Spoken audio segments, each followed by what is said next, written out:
जय हिंद साथियों। 1971 दुनिया के नक्शे पे एक और देश बना, बांग्लादेश। बनाने वाला इंडिया, वही इंडिया जो पाकिस्तान से लड़ता है, पाकिस्तान की आर्मी से लड़ता है, 93,000 सोल्जर्स को उनके सरेंडर कराता है और तब जाके बांग्लादेश बनता है। बांग्लादेश बनने के लिए इंडिया ने अपना बहुत कुछ गंवाया। इंडिया के 3800 सोल्जर्स शहीद हो गए, 12,000 सोल्जर्स इंजर्ड, तब जाकर बांग्लादेश बना। आज वही बांग्लादेश है जो माइनॉरिटीज़ को, हिंदू को, क्रिश्चियन को मार रहा है। उसके बाद आता है 2024, एक सो कॉल्ड स्टूडेंट प्रोटेस्ट चालू होता है। वो प्रोटेस्ट धीरे धीरे राइट्स में कन्वर्ट हो जाता है, दंगे भड़कने लगते हैं और एक सरकार का तख्ता पलट कर देते हैं। वो स्टूडेंट्स मिनिस्टर्स को सड़कों पर भगा भगा के मारते हैं, उनकी प्राइम मिनिस्टर दूसरे देश में जाके छिपती है। देन आते हैं chief adviser of Bangladesh, Younis.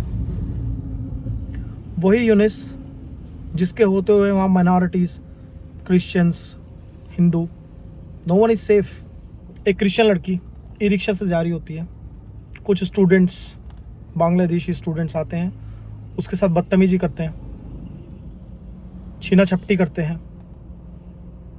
बोलते हैं कि हम इसलिए ऐसा कर रहे हैं क्योंकि उसने बुर्का नहीं पहना था।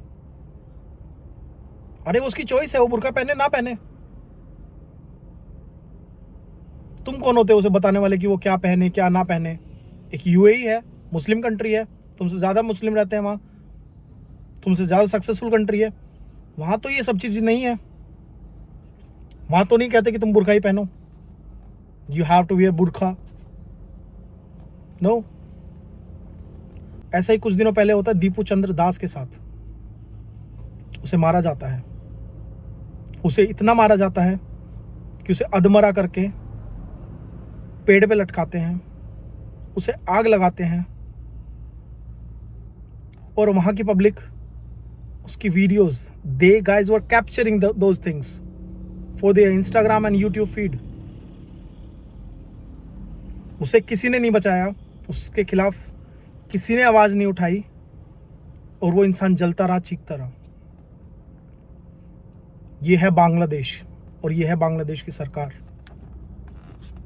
अब कहाँ गए वो लोग जो पैलेस्टीन में हमला हुआ, हर शहर, हर नुक्कड़, हर चौराहे पे धरने, प्रोटेस्ट, रैलियां निकल रही थी।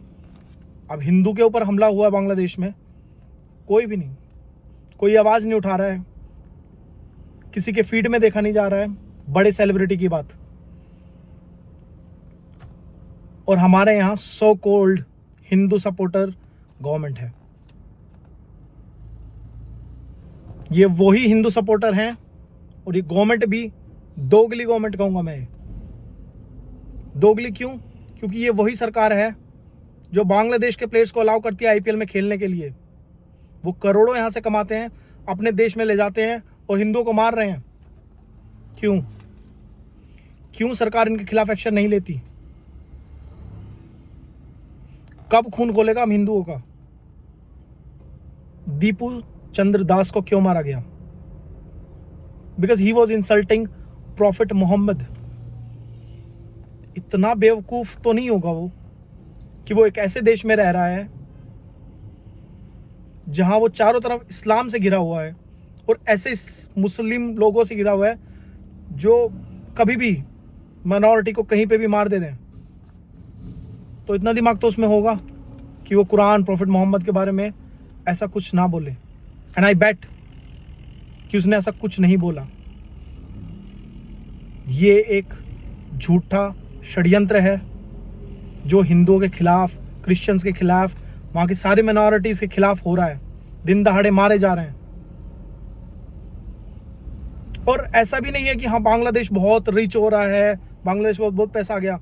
2024 में जब ये स्टूडेंट प्रोटेस्ट हुआ, the GDP was 6.1 and right now it's 2.3%।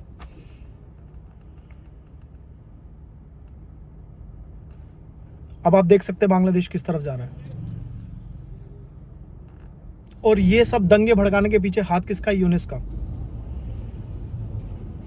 Everyone knows क्यों? क्योंकि वो नहीं चाहता कि फरवरी में बांग्लादेश में इलेक्शंस हों। वो दिखाना चाहता है कि अभी ऐसी सिचुएशन नहीं है बांग्लादेश में, इतनी क्रिटिकल सिचुएशन है, हम अभी इलेक्शंस नहीं करा सकते। तो वो इलेक्शंस पोस्टपोन कराना चाहता है। I request government of India की वो फोर्सफुली वहाँ इलेक्शंस कंडक्ट करवाए और वहाँ एक स्टेबल गवर्नमेंट बनवाए, सो दैट कि वहाँ भी माइनॉरिटीज़ अच्छे से रह पाए, जी पाए। Thank you very much.